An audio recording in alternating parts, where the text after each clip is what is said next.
Hello everyone, मैं हूं Bharti. Welcome to my channel. So I hope कि आप सब लोग अच्छे होंगे, अच्छी अच्छी स्टोरीज जो है वो सुन रहे होंगे और मुझे बता रहे होंगे।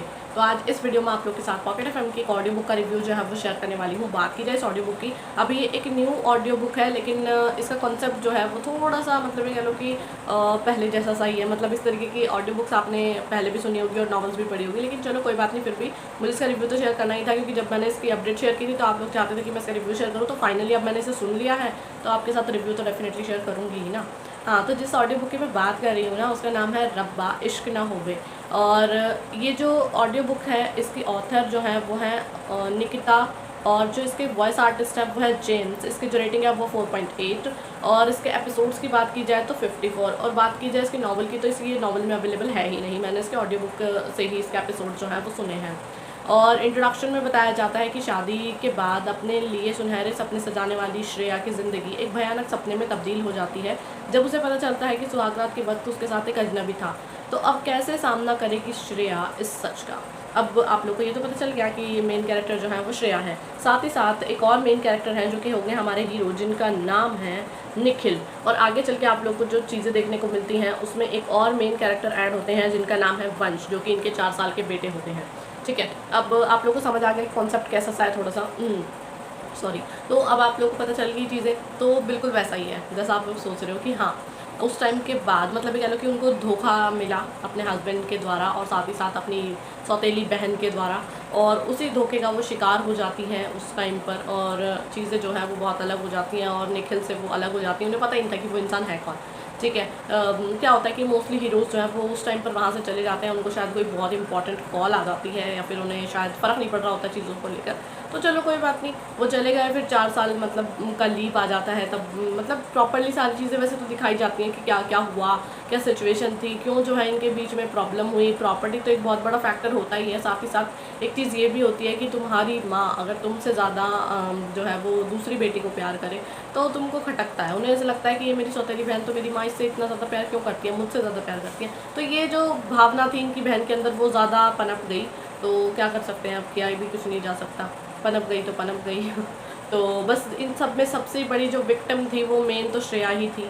ठीक है, लेकिन वो खुद को जो है मतलब एक उन्होंने ये नहीं सोचा कि मुझे अपनी लाइफ में कुछ मतलब अचीव नहीं करना, या फिर वो ऐसे रोने धोने वाला सीन नहीं। उन्होंने खुद को हिम्मत दी, और साथ ही साथ एक स्ट्रॉन्ग लड़की, एक सेल्फ इंडिपेंडेंट लड़की बाद में वो बन कर उभर कर आई।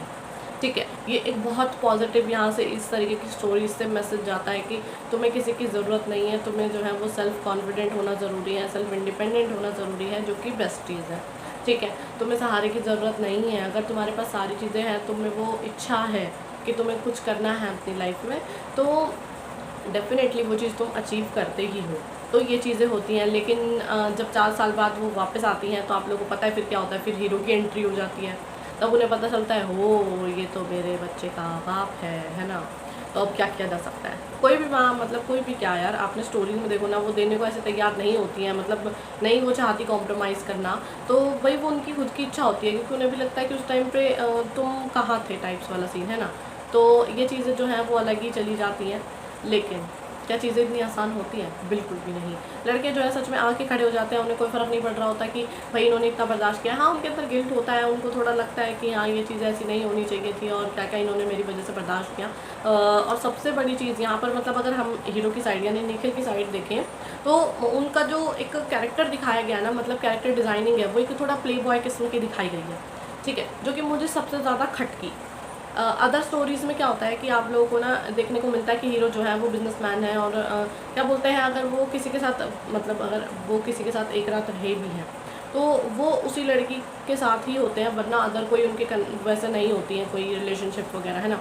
लेकिन यहाँ पर ये चीज़ थी, मुझे अच्छा नहीं लगा। और साथ ही साथ एक चीज़ बहुत बड़ी है इसमें, वो ये है कि जो भी चीज़ें तुम्हारे बीच हुई वो अपनी फैमिली से तो वो सेटल डाउन करेंगी, या रिवेंज जो भी अपने मंगेतर से, मतलब जो उनका हस्बैंड था, एक्स हस्बैंड, उससे, और अपनी बहन से जो भी उन्हें रिवेंज लेना है वो तो वो लेंगी। साथ ही साथ उन्हें अपने काम पर, अपने करियर पर भी तो फोकस करना है, वो भी वो करेंगी। लेकिन उन सब चीज़ों से अलग एक चीज़ और है कि जब लड़के वाले की जो मतलब लड़के की जो फैमिली है, सॉरी, वो तुम पर दबाव डालती है कि भाई तुम दोनों जो है वो साथ में आ जाओ, बच्चे को जो है वो एक माँ बाप दोनों का प्यार मिले, तो ये ना हम थोड़ा सोचते हैं कि हाँ लड़का जो है वो चीज़ों को करेगा, थोड़ा ठीक कोशिश करेगा कि दोनों का रिश्ता जो है वो ठीक हो जाए। लेकिन यहाँ पर उन्होंने कोशिश तो की, लेकिन कहीं ना बहुत बड़ी एक उन्होंने गलती भी करी जो मुझे बिल्कुल भी अच्छी नहीं लगी। सच बता रही हूँ, मुझे इसी यहाँ पर ये जो चीज़ आई ना वो मुझे बड़ी खटकी थी। इसके अभी तक 55 एपिसोड्स हैं ऑलमोस्ट, मैंने सारे सुने थे और मेरा ना दिमाग इतना ख़राब हुआ था वो चीज़ जब आई थी। मतलब ठीक है, तुम वो बोल रही हैं कि मैं तुम्हें कभी भी लाइफ टाइम में या आगे चल के कभी भी एक्सेप्ट नहीं करूँगी, लेकिन तुम उसकी कंडीशन भी तो समझो ना, थोड़ा सा उनको टाइम दो। और धीरे धीरे जब वो तुमसे कनेक्शन फील करने लग भी रही हैं या फिर तुम्हारे बीच थोड़ी नोक झोंक या लड़ाई हो भी रही है, तो भी क्या फ़र्क पड़ रहा है, होता है ये सब कुछ। और वो चीज़ पता है क्या थी, वो किसी और लड़की के साथ रिलेशनशिप में, लाइक सीरियसली अभी भी तुम्हारा एक बच्चा है, तुम ठीक है उससे तुम्हारी शादी नहीं हुई है तो, बट वो उस बच्चे की माँ है, ठीक है, या आगे चल के तुम्हें उससे शादी भी करनी है, तुम्हें उसके साथ हैप्पीली रहना है, तो तुम किसी और लड़की के साथ इन्वॉल्व कैसे हो सकते हो।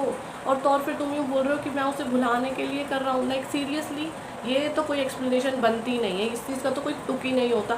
जब अगर तुम, मुझे लगता है कि अगर तुम किसी के साथ मतलब किसी से सच्चा प्यार करते हो, तुम उसके लिए लॉयल हो, तो तुम किसी और के साथ कैसे मतलब एक अपनी नाइट स्पेंड कर सकते हो। और वो चीज़ें तुम्हारे लिए बहुत लाइट है। चलो मान लिया शादी से पहले तुमने जो चीज़ें की, मतलब उस टाइम पे जब तुम्हें नहीं पता था या जो भी चीज़ें थी, तुमने वो सारी चीज़ें की, तब तुम्हारी पर्सनैलिटी जो थी। लेकिन जब ये सारी चीज़ें सामने आने के बाद भी तुम ये गलती करते हो, तो मेरे लिए वो चीज़ें है ही नहीं। मुझे नहीं लगता कि तुम्हारे बीच कोई प्यार है। फिर तो वो बस एक तुम ये चीज़ दिखा रहे हो कि बच्चा इंपॉर्टेंट है, बस उसके सामने मुझे अच्छे से बिहेव करना है।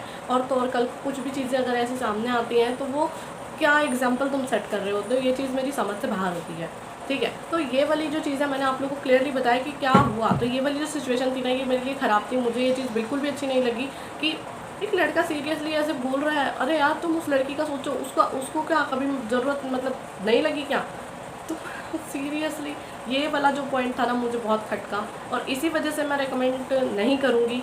बट हाँ, लेकिन किसी लोगों को, कई लोगों को नहीं होगी प्रॉब्लम, तो डेफिनेटली जाके सुन सकते हैं, मुझे कोई इशू नहीं है। लेकिन ये जो चीज़ें हैं ना, ये कोई अच्छा मैसेज नहीं दे रही होती है। तो मेरे हिसाब से ये स्टोरी का ये वाला जो मतलब सीन कह लो या फिर चैप्टर कह लो, मेरी समझ से बाहर था। वो एक बार को यूँ भी दिखा देते ना कि क्या बोलते हैं, वो किसी के साथ मतलब डेट पर गया या समथिंग, वो चीज़ें भी एक्सेप्टेबल होती, लेकिन ये तो एक्सेप्टेबल था ही नहीं। हालांकि उनकी मॉम ने उनको पनिश किया, उनको समझाया, लेकिन फिर भी वो चीज़ें तो बाद की बात हो गई ना। तुम्हारी फैमिली तो चाहेगी ना भाई, उनका तो पोता है, वो तो क्यों ही चाहेंगी कि भाई हमारी इसकी वजह से, हमारे बेटे की वजह से हमारा पोता हमसे दूर हो जाए, ठीक है। उनकी भी तो खुद की कुछ चीज़ें हैं, तो वो उनका तो आप साइड ही रखो दो सारी चीज़। बट उस लड़के को, मतलब हमारे हीरो को ये चीज़ समझ नहीं आई, मेरे लिए बहुत बड़ा शौक था। तो अब इससे ज़्यादा मैं स्टोरी के बारे में और क्या बोलूँ, इससे ज़्यादा मैं कुछ नहीं कहूँगी, वरना अदर जो कॉन्सेप्ट है ना वो सेम ही है। मैंने आप लोगों को बता दिया और क्या क्या चीज़ें देखने को मिलेगी। मेन आप लोगों को यहाँ पर सबसे ज़्यादा जो चीज़ देखने को मिलती है वो सबसे मतलब कॉमन सी चीज़ फैमिली ड्रामा ही है, ठीक है। ये जब तक ये मिस्ट्री थी, जब तक ये रिवील नहीं हुआ कि इनके जो मतलब फादर हैं वो कौन है, तो वो वाली मिस्ट्री थोड़ा सा साइड रख देते हैं। सीरियस सिचुएशंस आप लोगों को ज़्यादा देखने को मिलती हैं, बचकानी हरकतें और भी बहुत कुछ देखने को मिल जाता है कहानी में। लेकिन मेन जो फोकस है वो फैमिली ड्रामा पर ही है, क्योंकि हमारे हीरो जो है वो कोई बिजनेसमैन नहीं है, बल्कि वो मे बी रेसिंग करते हैं शायद, हाँ ऐसा वाला सीन है उनके साथ। तो वो आप लोग चीज़ें खुद देख लेना। अब अगर आप लोग को सुननी है तो सुन सकते हो, लेकिन मैं तो नहीं रिकमेंड कर रही। बस एक सीन की वजह से मैं शायद खटक गई ज़्यादा ही, लेकिन चलो कोई बात नहीं, आप लोग को सारी चीज़ें क्लियर हो ही गई हैं। अगर आप लोग को ठीक लगता है तो डेफिनेटली जाके आप इस कहानी को सुन सकते हैं, और लिंक्स वगैरह जो भी होंगे वो मिल जाएंगे आप लोग को डिस्क्रिप्शन बॉक्स में, वहाँ से जाके जो आप लोग इस कहानी को सुन सकते हैं। और मैं उम्मीद कर रही हूँ कि आप लोग को मेरी वीडियो और मेरा रिव्यू जो है स्टोरी को लेकर पसंद आया होगा। तो अगर आप लोग मेरी वीडियो पसंद आती है तो वीडियो को लाइक करना, चैनल को सब्सक्राइब करना बिल्कुल भी ना भूलिएगा। और अगर आप लोग चाहते हैं आपकी फेवरेट स्टोरी, नॉवल, बुक या फिर आपका मैं रिव्यू शेयर करूँ, तो आप लोग मुझे कमेंट करके बता सकते हैं। जितनी जल्दी हो सकेगा मैं वीडियो लेके हाजिर हो जाऊँगी। बाकी जब तक नेक्स्ट वीडियो आती है तब तक के लिए बाय एंड टेक केयर।